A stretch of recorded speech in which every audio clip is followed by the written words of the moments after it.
de las 5 solas de la Reforma. Solo Escritura. La autoridad de la sola palabra de Dios en cuanto a la doctrina y la práctica cristiana. Significa que solo las Escrituras son para nosotros, los hijos de Dios, la autoridad final, absoluta e infalible en todo asunto de fe y práctica. Leemos en 2 de Timoteo 3, 16 y 17. Toda la Escritura es inspirada por Dios y útil para enseñar, para redarguir, para corregir, para instruir en justicia, a fin de que el hombre de Dios sea perfecto, enteramente preparado para toda buena obra. Las Escrituras contienen todo lo necesario para conocer a Dios, obtener salvación, debido a que revelan lo que Dios ha hecho a través de Jesucristo, y vivir vidas que evidencien la santidad que Dios desea. Todo consejo, confesión, doctrina y enseñanza debe estar sujeta a la autoridad de las Escrituras, debido a que las mismas son divinamente inspiradas por Dios y suficiente para la salvación y la edificación espiritual de los escogidos. Sola Escritura, o el principio formal de la fuente y norma del principio material de la Reforma Protestante, el Evangelio de Jesucristo, en el cual se nos revela que solo somos salvos por gracia por medio de la fe en Cristo Jesús. El primer argumento católico en contra de la sola Escritura es que la Biblia no lo enseña. Argumentan que la Biblia en ningún lugar establece que sea la única guía autorizada para la fe y la práctica. Mientras que esto es cierto, se equivocan en reconocer un punto crucial. Sabemos que la Biblia es la palabra de Dios. La Biblia se declara a sí misma ser inspirada por Dios, inerrante y autoritativa. También sabemos que Dios no cambia su parecer o se contradice a sí mismo. Así que mientras la Biblia misma no pueda arguir o argumentar explícitamente sobre la sola Escritura, definitivamente no debe permitirse que las tradiciones contradigan su mensaje. La sola Escritura no es tanto un argumento contra la tradición como lo es contra las doctrinas no bíblicas o antibíblicas. La única manera de saber con seguridad lo que Dios espera de nosotros es permaneciendo fieles a lo que sabemos que Él nos ha revelado, la Biblia. Ahora, sabemos más allá de cualquier sombra de duda que la Escritura es verdadera, autoritativa y confiable. No puede decirse lo mismo de la tradición. La sola Escritura es la única manera de evitar que la opinión personal y subjetiva tenga prioridad sobre las enseñanzas de la Biblia. La esencia de la sola Escritura es basar tu vida espiritual en la Biblia solamente y rechazar cualquier tradición o enseñanza que no esté de total acuerdo con la Biblia. Leemos en 2 de Timoteo 2:15, dice: procura con diligencia presentarte a Dios aprobado como obrero que no tiene de qué avergonzarse, que usa bien la palabra de verdad. La sola Escritura no nulifica el concepto de las tradiciones eclesiásticas. Más bien, nos da una base en la cual basar las tradiciones de la Iglesia. Hay muchas prácticas en ambas iglesias, es decir, tanto en la Iglesia Católica como en la Iglesia Protestante, que son el resultado de tradiciones y no de las explícitas enseñanzas escriturales. Para que estas tradiciones sean válidas, no deben estar en desacuerdo con la palabra de Dios. Deben estar basadas en el sólido fundamento de la enseñanza en la Escritura. Es por eso que los cristianos siempre deben regresar a la sola Escritura, la autoritativa palabra de Dios, como la única base sólida para la fe y la práctica. El segundo argumento en contra al concepto de la sola Escritura es el hecho de que el canon de la Biblia no fue acordado oficialmente por al menos 250 años después de la fundación de la Iglesia. Más aún, las Escrituras no fueron permitidas en la misa por más de 1500 años después de que la iglesia fuese fundada. Entonces, quienes van en contra de la sola escritura se hacen las siguientes preguntas. ¿Cómo entonces utilizarían los primeros cristianos la sola escritura cuando ellos ni siquiera tenían el total de las escrituras? ¿Cómo entonces podrían los cristianos que vivieron antes de la invención de la imprenta basar su fe y práctica en la escritura solamente si no había manera de que ellos tuvieran una copia completa de las escrituras?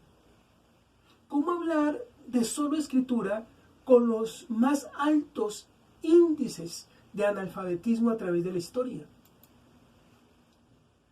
Para dar respuesta a estas preguntas y estos argumentos, debemos entender que la autoridad de las escrituras no está basada en su disponibilidad.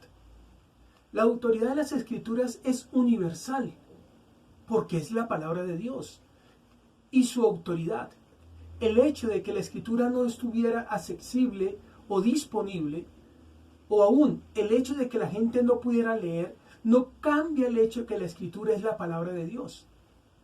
Por lo tanto, este es un argumento no contra la sola escritura, sino contra la misma Iglesia Católica, por lo que tenía que haber hecho en lugar de lo que hizo.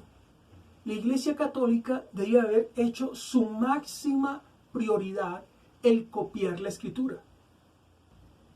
Leemos en 2 Timoteo 4:2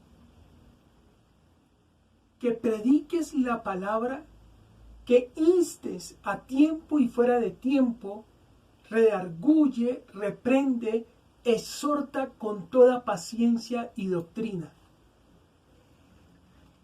Las tradiciones que están basadas en y están de acuerdo con la palabra de Dios pueden ser mantenidas. La sola escritura nos lleva de regreso a lo que Dios nos ha revelado en su palabra y finalmente nos señala nuevamente al Dios que siempre habla la verdad, nunca se contradice a sí mismo y siempre ha comprobado solo gratia.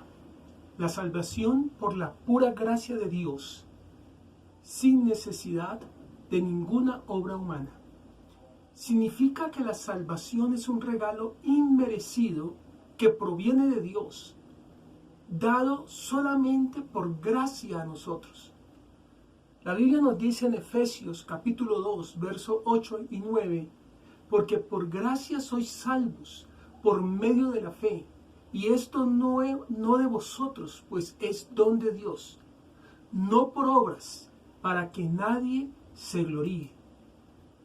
Debido a nuestro estado de depravación a causa del pecado, no hay nada dentro de mí, propio de mí, y no existe ninguna obra que pueda llevar a cabo, que pueda meritar la salvación por parte de Dios o llevarme a congraciarme con Él. Debido a que el hombre pecador es incapaz de salvarse a sí mismo, entonces la salvación depende solo de la gracia de Dios. Desafortunadamente, para la mayoría o la mayor parte de creyentes modernos, la salvación es un tipo de cooperación entre Dios y el hombre. Pues piensan, creen o les han enseñado que para poder recibir la gracia de Dios, ellos tienen que primeramente dar el paso y abrir la puerta de su corazón para que Dios pueda entrar. Esto es reflejo de la tendencia natural del hombre a querer tomar para sí, aunque sea un poco del crédito de su salvación. Pero la palabra de Dios nos dice que la gracia de Dios nos es dada por la libre voluntad de Dios y no en respuesta a ninguna de nuestras acciones. Lutero dijo, si la gracia depende de nuestra cooperación, ya no es gracia. Por lo tanto, solo por gracia establece que toda la salvación es por gracia desde el principio hasta el fin. Es inmerecida. Por lo tanto, nuestra justificación, nuestra santificación y glorificación son completamente por la gracia de Dios. Por lo tanto, aunque entienden fácilmente el concepto solo por gracia, le es difícil de aceptar, porque no hay nada que el hombre pueda hacer para que Dios derrame su gracia sobre él. Dios de manera libre y soberana derrama su gracia sobre quien Él quiere. Esto lo dice la Biblia en Romanos 9:16. Así que no depende del que quiere ni del que corre, sino de Dios que tiene misericordia. Y en Romanos 11:36, porque de Él y por Él y para Él son todas las cosas. A Él sea la gloria por los siglos. Amén. Entonces la gracia es inmerecida y la gracia es soberana. Inmerecida porque no dependemos hacer nada para merecerla. Y soberana porque proviene de Dios, quien es soberano. Desafortunadamente el orgullo del ser humano no tolera ni acepta el concepto de la gracia soberana de Dios. Solo Cristo, la salvación mediante la sola obra de Jesucristo.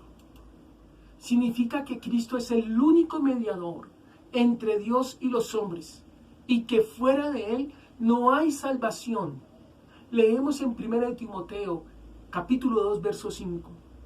Porque hay un solo Dios y un solo mediador entre Dios y los hombres, Jesucristo hombre, el cual se dio a sí mismo en rescate por todos, de lo cual se dio testimonio a su debido tiempo. Cristo es el único camino a Dios. Fuera de Él no hay forma de que el hombre pecador pueda establecer comunión con Dios. Leemos en la Biblia en Juan 14:6. Jesús le dijo, yo soy el camino y la verdad y la vida. Nadie viene al Padre sino por mí. No necesitamos un sumo sacerdote terrenal, porque Dios mismo descendió a la tierra a nuestro encuentro. La Biblia nos dice en Hebreos capítulo 4 de los versos 14 al 16. Por tanto, teniendo un gran sumo sacerdote que traspasó los cielos, Jesús, el Hijo de Dios, retengamos nuestra profesión. Porque no tenemos un sumo sacerdote que no pueda compadecerse de nuestras debilidades, sino uno que fue tentado en todo según nuestra semejanza, pero sin pecado. Acerquémonos, pues, confiadamente al trono de la gracia para alcanzar misericordia y hallar gracia para el oportuno socorro. Por lo tanto, amados hermanos, no tenemos que pasar por un papa, un sacerdote o un pastor para encontrarnos con Dios. Más bien, nos llama a acercarnos con valentía a su trono. Ni nuestras obras o la iglesia en sí misma como institución pueden garantizar salvación para el hombre pecador. Solo la obra de redención proporcionada por la obediencia, muerte y resurrección de Jesucristo garantiza la misma en la vida del creyente. Solamente en Cristo es que encontramos propiciación, expiación y perdón por nuestros pecados, y no en alguna práctica espiritual o sacramento de la iglesia. Si tratamos de obtener nuestra salvación a través de las obras, aunque sea un poco, amados hermanos, tenemos que obtenerla por completo de esta manera. No podemos tratar parcialmente de cumplir la ley y confiar parcialmente en Cristo para la salvación. Esto fue lo que el apóstol Pablo nos enseña en Gálatas capítulo 2, verso 21. No desecho la gracia de Dios. Si la justicia se obtuviera mediante la ley, Cristo habría muerto en vano. Amados hermanos, en otras palabras, Cristo es todo o nada. Entonces, solo Cristo es el principio de que somos salvos solo por el sacrificio de Cristo en la cruz. Somos salvos solo por Jesucristo, no por las obras ni nada ni nadie más. La Iglesia Católica Romana también cree que somos salvos por la muerte de Cristo en la cruz, excepto que se suman elementos al sacrificio de Cristo. Creen que María participó en el dolor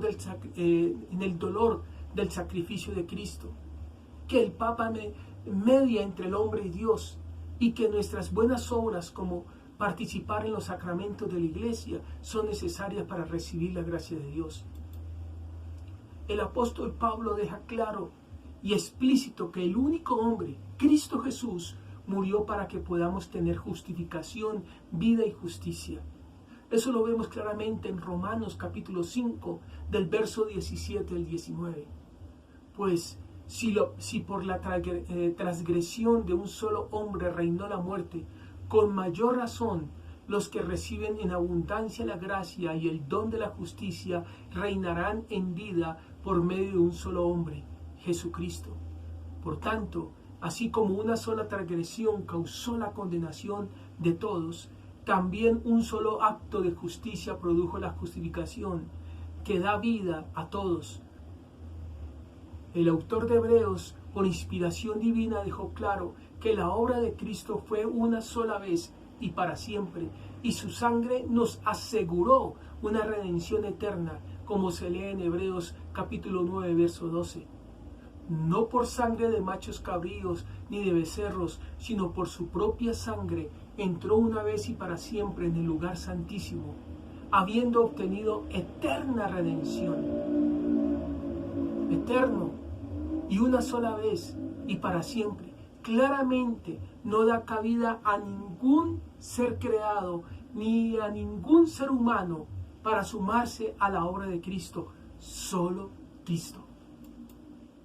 Amados hermanos, podemos reconfortarnos en gran manera con el principio de solo Cristo. Es solo Cristo quien aseguró nuestra salvación y no tenemos que ganarla o a través de nuestras buenas obras. Solo Cristo quien escucha nuestras oraciones y conoce nuestros corazones completamente.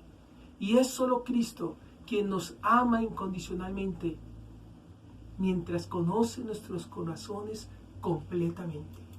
Solo fide, la salvación mediante la sola fe, la cual nos hace justos sin tener que cumplir ninguna ley divina. Solo fide significa que solo somos declarados justos ante Dios por medio de la fe en Cristo Jesús, sin alguna mezcla o necesidad de nuestras obras.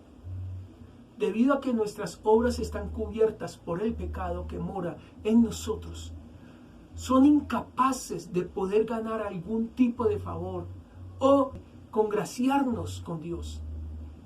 A causa de esto, amados hermanos, el ser humano es incapaz de hacer algo para poder alcanzar algún tipo de mérito que nos permita ganar la salvación de nuestras almas. Sin embargo, las Escrituras nos muestran que el justo por la fe vivirá. Leemos en Habacuc 2:4. He aquí que aquel cuya alma no es recta se enorgullece, mas el justo por la fe vivirá. Y en Romanos 1:17. Porque en el Evangelio la justicia de Dios se revela por fe y para fe, como está escrito, mas el justo por la fe vivirá. En Gálatas 3:11 dice, y que por la ley ninguno se justifica para con Dios. Es evidente porque el justo por la fe vivirá. Y nuevamente en Hebreos capítulo 10, verso 38, mas el justo vivirá por fe. Y si retrocediere, no agradará mi alma. Solo por fe en Cristo el hombre puede ser declarado justo delante de Dios. Lo dice claramente Romanos 3:28. Concluimos pues que el hombre es justificado por fe sin las obras de la ley. Romanos 5:1. Justificados por la fe tenemos paz para con Dios por medio de nuestro Señor Jesucristo. Gálatas 2:16. Sabiendo que el hombre no es justificado por las obras de la ley, sino por la fe de Jesucristo. Nosotros también hemos creído en Jesucristo para ser justificados por la fe de Cristo y no por las obras de la ley, por cuanto por las obras de la ley nadie será justificado. Y 2 Corintios 5:21 nos dice, al que no conoció pecado, por nosotros lo hizo pecado, para que nosotros fuésemos hechos justicia de Dios en él. La razón de esto es que Cristo cumplió lo que la deuda de mi pecado demandaba de mi persona en su perfecta obediencia y muerte en la cruz. Por lo cual, al poner mi fe en Él, Dios cuenta el mérito de la obra de Cristo a mi favor y me declara justo debido a mi unión con Él. Entonces la fe es la doctrina de que la salvación es solo por la fe.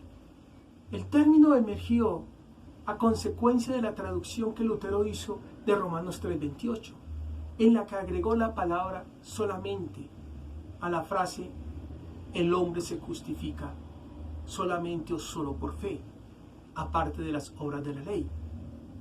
Fue severamente castigado por esto, pero Erasmo lo defendió.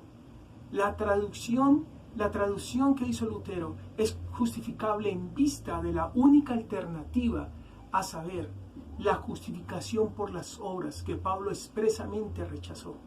El Concilio de Trento, que se llevó a cabo desde el año 1545 al año 1563, se opuso vigorosamente a la traducción de Lutero y todo lo que ello implicaba, declarando: si alguno dijera que la justificación por la fe no es más que confianza en la misericordia divina, que por obra de Cristo remite los pecados, o que esta sola confianza es aquello por lo que se nos justifica, sea anatema. Podemos ver que esta declaración es totalmente contraria a la palabra. Y lo que Lutero declaró es cierto. Implícito en la sola fe está la doctrina del monergismo divino, según la cual la salvación del hombre depende totalmente de la actividad de Dios y no está en modo alguno condicionada por la acción del hombre. La opción de éste por el pecado lo ha hecho incapaz de acción espiritual. Está espiritualmente muerto. Como no sea rescatado por una fuente externa a él, perecerá eternamente en ese estado. Dios ha tomado la iniciativa restableciendo para sí a la humanidad con la muerte de Cristo. Obediencia pasiva de Cristo a la ley, que quita la culpabilidad del hombre e imputando la justificación de Cristo, lo que Cristo logró en la tierra a través de su obediencia activa en la ley, a todos que creen. La fe salvadora no es una cualidad innata del hombre caído, sino que es un don de Dios, como se nos recuerda en Efesios 2:8. Porque por gracia sois salvos por medio de la fe, y esto no de vosotros, pues es don de Dios. Y también en Filipenses 1:29, porque a vosotros os es concedido a causa de Cristo, no solo que creáis en Él, sino también que padezcáis por Él. Y se nos es comunicado el escuchar el Evangelio. Romanos 10:17 dice: así que la fe es por el oír y el oír por la palabra de Dios. El orden de la salvación, conocido como Ordo Solutis, es la actividad de Dios en la gracia desde el inicio hasta la consumación. La sola fe se opone a varias de estas doctrinas. Primero se opone al pelagianismo, que fue una doctrina establecida por un clérigo llamado Pelagio en el siglo IV y siglo V, quien negaba el pecado original y afirmaba que la gracia divina no era necesaria ni gratuita, sino merecida por un esfuerzo en la práctica de la misma. Es considerada herética aún por la Iglesia Católica. La sola fe también se opone al semipelagianismo, que enseña que el hombre por sus propios poderes puede comenzar su conversión, que no puede alcanzarla completamente sin la gracia del Espíritu Santo. Y también se opone, la sola fe también se opone al sinergismo. Esta doctrina fue establecida por el teólogo protestante holandés Jacobus Arrhenius, quien enseñaba la actitud natural del hombre a contribuir a su salvación personal, por la decisión que toma de creer o de no creer, o por su comportamiento. Entonces, amados hermanos, como vemos, cada una de estas enseñanzas atribuyen de una u otra forma la justificación o su aprehensión a la acción del hombre. Soli Deo Gloria, Solo a Dios gloria. El hecho de que las obras de Dios, en especial la salvación, son solamente para la gloria de Dios y de nadie más. El apóstol Pablo nos dice en 1 Corintios capítulo 1, verso 30 y 31, a fin de que nadie se jacte en su presencia, mas por él estáis vosotros en Cristo Jesús, el cual nos ha sido hecho por Dios sabiduría, justificación, santificación y redención, para que, como está escrito, el que se gloría, gloríese en el Señor. Si existe un acta referente a la obra de salvación, indiscutiblemente el firmante es Dios. Yo soy el que soy. No nos hicimos hijos de Dios nosotros mismos. Solo uno se merece la gloria de la maravillosa, incomparable e inigualable obra de salvación. Solo el Señor debe ser reconocido como el legítimo y verdadero autor de esa obra maestra. Él y solo Él la realizó sin ayuda alguna ni consejo de nadie. Ningún ser creado, ni mucho menos al hombre, le corresponde porcentaje alguno de esa honra. Los reformadores establecieron esta verdad en el concepto para hablar de esto: soli Deo gloria, solo a Dios gloria. No podemos tomar crédito alguno por la salvación. Dios cambió la disposición de nuestros corazones para responder al llamado del Evangelio. Dios elige, Dios regenera, Dios da la fe y el arrepentimiento. Dios nos preserva en la fe y nos glorifica. ¿A quién otro más daremos gloria? Efesios capítulo 1, del verso 1 al 7 dice: bendito sea el Dios y Padre de nuestro Señor Jesucristo, que nos bendijo con toda bendición espiritual en los lugares celestiales en Cristo, según nos escogió en Él antes de la fundación del mundo, para que fuésemos santos y sin mancha delante de Él. En amor, habiéndonos predestinados para ser adoptados hijos suyos por medio de Jesucristo, según el puro afecto de su voluntad, para alabanza de la gloria de su gracia, con la cual nos hizo aceptos en el amado, en quien tenemos redención por su sangre, el perdón de pecados según la riqueza de su gracia. El apóstol Pablo nos invita a dar gloria a Dios por el maravilloso plan de salvación y el maravilloso amor eterno con el que hemos sido amados desde antes de la fundación del mundo. Gloria a Dios por la elección y la predestinación de la que hemos sido objetos. Gloria solo a Dios por haber sido adoptados por Él y haber sido hechos sus hijos sin merecerlo.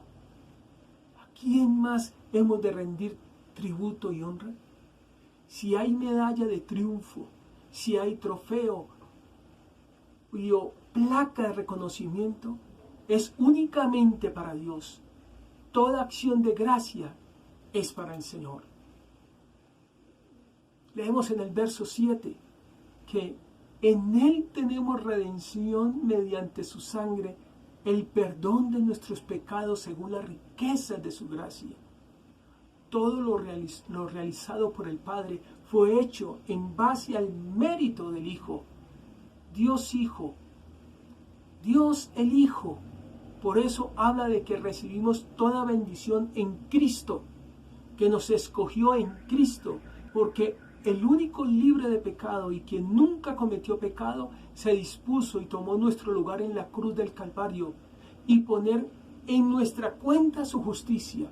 Nos imputó justicia con el único propósito de que seamos para alabanza de su gloria, como leemos en Efesios 1:12, a fin de que seamos para la alabanza de su gloria, nosotros los que primeramente esperamos en Cristo.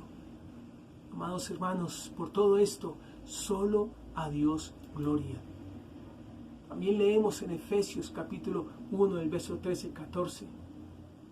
En Él también vosotros, habiendo oído la palabra de verdad, el evangelio de nuestra salvación, y habiendo creído en Él, fuisteis sellados con el Espíritu Santo de la promesa, que es las arras de nuestra herencia, hasta la redención de la posesión adquirida por alabanza de su gloria.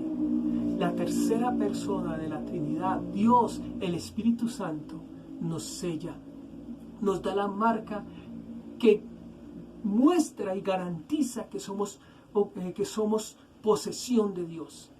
El Espíritu hace la función de garantía de que recibiremos la herencia prometida. La plenitud de la salvación todavía es algo futuro, pero el Espíritu es el pago inicial que garantiza que la entrega de la heredad o la herencia será total. Él es quien nos hace renacer o nacer de nuevo.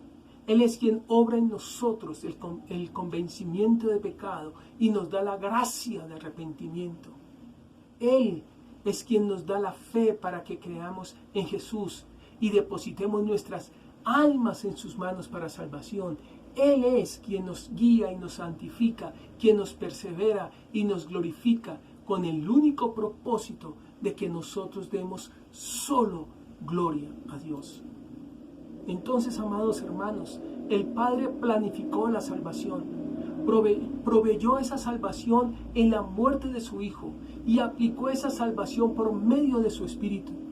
Todo se lo debemos a Dios. Soli Deo Gloria. Solo gloria a Dios. Richard Phillips lo expresa así: somos salvos de acuerdo al propósito soberano de Dios, por la obra soberana de Dios, de acuerdo a la voluntad soberana de Dios. La salvación verdaderamente es de Él, por Él y para Él. Cuando esta verdad penetra nuestra mente y nuestro corazón, nos gloriamos en Dios por siempre. Extensión de las tierras reformadas. A mitad del siglo XVI y siglo XVII, la reforma se ha extendido por regiones en Europa y asimismo erradicada con violencia o de manera sangrienta en otras zonas como España. A lo largo del tiempo estas fronteras se van a desplazar. Muchas guerras y persecuciones van a tener lugar en casi todo el continente. Veamos cómo se estableció el nuevo mapa geopolítico religioso en esa época. En los siglos XVI y XVII, la cuestión religiosa provocará numerosos conflictos en Europa, conformando un nuevo mapa confesional. La mayor parte del continente continúa siendo católica: España, Portugal, Francia, el territorio italiano, Austria, Hungría, Polonia, Irlanda y algunos pequeños enclaves diseminados por el resto de Europa. La reforma luterana se extenderá rápidamente desde el norte de Alemania hacia el reino de Noruega y Dinamarca y el de Suecia. Algunos grupos minoritarios se localizarán en Polonia, Hungría y Bohemia. En Inglaterra y norte de Irlanda, el reformismo se plasmará en la corriente anglicana, encontrándose además grupos católicos y calvinistas. La última variante del reformismo, el calvinismo, tendrá origen en Suiza y desde aquí se expandirá por Escocia, Países Bajos y algunos enclaves de Austria y Alemania. También hay algunas minorías calvinistas en Francia, Hungría y Polonia. El oriente europeo, desde Grecia hasta el Imperio ruso, conserva la religión ortodoxa, si bien la presión del Islam alcanza a Bosnia y Bulgaria. La reforma católica o contrarreforma. Se llama contrarreforma al movimiento de renovación que surgió dentro de la Iglesia Católica con motivo de las censuras que le había formulado los protestantes. En vista de los duros ataques de Lutero y Calvino, la Iglesia Católica acordó reformarse a sí misma. Esto es, reorganizarse sin tener en cuenta las críticas de los reformistas, que para ella eran herejes. A esto se llama contrarreforma, porque fue un movimiento opuesto a la reforma protestante. Para realizar esta renovación se reunió el Concilio de Trento. El Concilio de Trento, dentro de la Iglesia Católica, se llama Concilio Ecuménico. A la reunión de los altos representantes del clero para tratar asuntos de suma importancia religiosa. Uno de estos concilios se reunió en Trento en 1545, convocado por el Papa Paulo III, para hacer frente a los reformistas o el movimiento de los protestantes. El concilio sesionó durante 18 años, es decir, se llevó a cabo desde el 1545 al 1563, con algunas interrupciones. Las conclusiones de este concilio fueron: nadie podrá interpretar la Biblia libremente, pues solo la Iglesia es infalible para dar una interpretación justa. 2. Los 7 sacramentos deben ser respetados y cumplidos estrictamente, es decir, el bautismo, confirmación, Eucaristía, confesión o penitencia, unción de los enfermos, orden sacerdotal o sagrado y el matrimonio. 3. No podrá contraerse matrimonio sin el permiso eclesiástico y queda prohibido el casamiento de los clérigos. 4. El concilio reformó algunos ritos especiales del culto. 5. Para evitar traducciones antagonizadas, la Iglesia publicó la traducción de la Biblia llamada Vulgata Latina, por estar escrita en latín y ser obra de San Jerónimo. Y 6. Quedaron en todo su vigor el culto a los santos y la doctrina del purgatorio. Los instrumentos de la Contrarreforma. Para combatir la acción protestante en la Contrarreforma, el concilio tomó acuerdos enérgicos. Resolvió reprimir la herejía valiéndose de 3 instrumentos o medios: el Indes, el Tribunal de la Inquisición y la Compañía de Jesús. El Indes era el libro donde figuraba por orden alfabético todas las obras literarias y científicas que podían ser leídas por los católicos y también las que estaban prohibidos. Los castigos por la lectura de los libros censurados eran la prisión o el tormento. El impresor era tan responsable como el autor de la obra. El Papa Paulo IV estableció el Indes. El Tribunal de la Inquisición, llamado también el Tribunal del Santo Oficio, tenía por objeto juzgar a los acusados de herejía, imponiéndoles penas verdaderamente infames y crueles. La Inquisición hizo perecer a millares de personas en la hoguera, el tormento o la cárcel. Esta institución sangrienta fue una verdadera afrenta para la cultura y una vergüenza para sus creadores. La Compañía de Jesús. Esta orden religiosa tuvo una organización verdaderamente militar. Los estatutos redactados por su propio fundador, San Ignacio de Loyola, exigía que sus miembros tuvieran un espíritu de sacrificio y fueran rígidamente disciplinados. La obediencia al superior debe ser ciega. El jefe de la orden tenía el apelativo de general. Los jesuitas eran soldados de Cristo, por lo tanto formaban un ejército. En la Contrarreforma, la Compañía propuso cumplir grandes fines. Primero, fundaron colegios con el fin de hacer propaganda a los principios del catolicismo, combatiendo arduamente las ideas protestantes. Segundo, instruir, en cuya razón el jesuita se dedicaron a la enseñanza secundaria en colegios muy bien organizados, por tanto se hicieron famosos por su disciplina y métodos. Y tercero, catequizar a los incrédulos por medio de misiones y expediciones a los lugares más lejanos. Los jesuitas por tal motivo se repartieron por todo el mundo. Entonces la Iglesia Católica se empeñó en reformar la vida y las costumbres eclesiásticas, pero sin cambiar nada de las doctrinas que habían causado la controversia, al tiempo que se enfatizaba la pureza de la vida personal. La intolerancia aumentaba hasta su extremo. Entonces podemos resumir varios ejes en esta reforma católica. Primero, poner en orden la vida del clero, combatiendo la corrupción y el laxismo. Segundo, refutar a los protestantes mediante argumentos convincentes. Tercero, erradicar a los protestantes de tierras católicas por la violencia. Una consecuencia a largo plazo de esta reforma fue que la Iglesia Católica se volvió por siglos muy rígida y opuesta a los cambios, en especial muy opuesta a la ciencia.